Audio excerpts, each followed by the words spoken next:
Alors, Monsieur Duclos, merci pour votre intervention ce soir.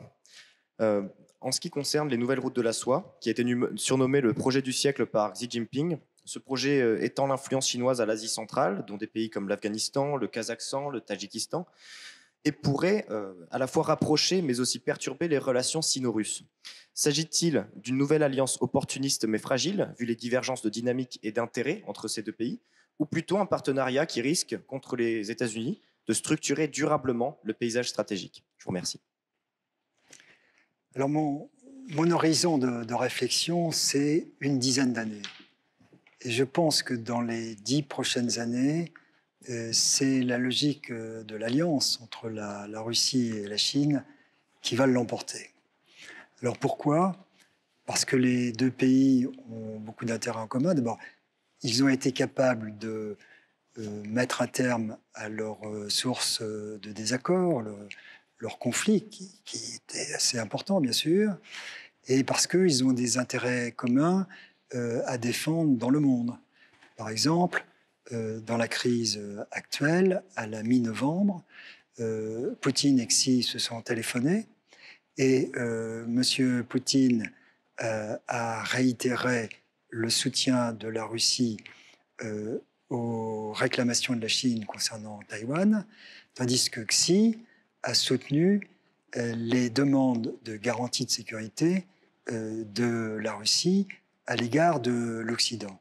Donc on voit un soutien croisé qui, à mon sens, est appelé à durer, d'autant plus qu'il y a un facteur que nous, Français, nous négligeons souvent, qui est le facteur de la nature des régimes. Ces deux régimes sont liés par une hostilité profonde au modèle occidental. Ils ont entre eux une forme de compréhension mutuelle. Pour les Russes, un pays gouverné par un parti unique, ça l'est plus facile à comprendre et à manier que pour nous. Si vous pensez par exemple à l'Internet, s'il faut choisir Huawei ou des firmes françaises, si vous êtes russe, vous pensez immédiatement qu'un système occidental ne vous met pas à l'abri d'un switch-off, comme ils disent, en cas de difficulté, alors qu'avec les Chinois, vous pouvez être sûr qu'ils soutiendront toujours le pouvoir en place. Et donc, il y a une solidarité de fond qui, me semble-t-il, va prédominer pendant, je vous dis, une dizaine d'années.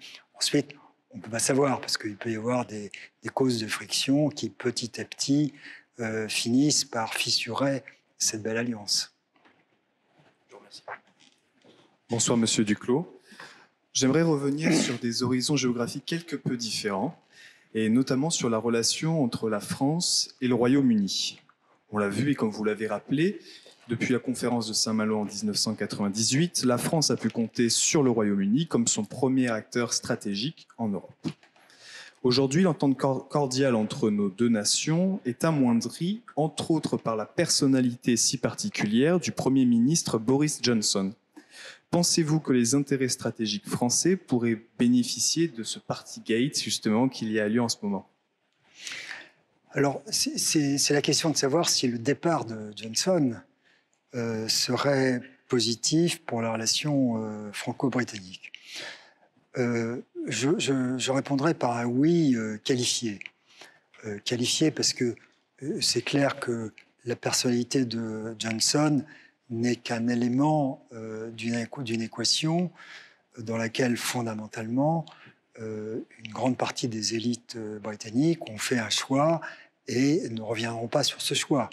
Le choix du Brexit, c'est le choix d'un Royaume-Uni puissance globale qui cherchera à minimiser toute relation avec l'Union européenne et qui, en fait, ça, beaucoup d'amis ne voulaient pas me croire quand j'expliquais ça, est conduit à une attitude de concurrence avec l'Union européenne. Il ne faut pas que l'Union européenne réussisse trop.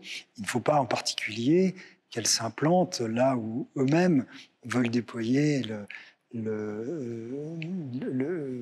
Global Britain, notamment en Indo-Pacifique. pacifique.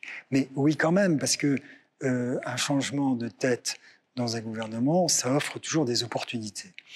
Et donc, je pense que si il y avait un départ de Johnson, le gouvernement français essaierait probablement d'adresser des signaux positifs pour essayer de rétablir une relation plus positive. Ce serait en quelque sorte le prétexte pour quelque chose qui est de toute façon souhaitable, voire nécessaire, c'est que les deux pays coopèrent à nouveau sur un certain nombre de défis géopolitiques. Merci beaucoup, monsieur Duclos.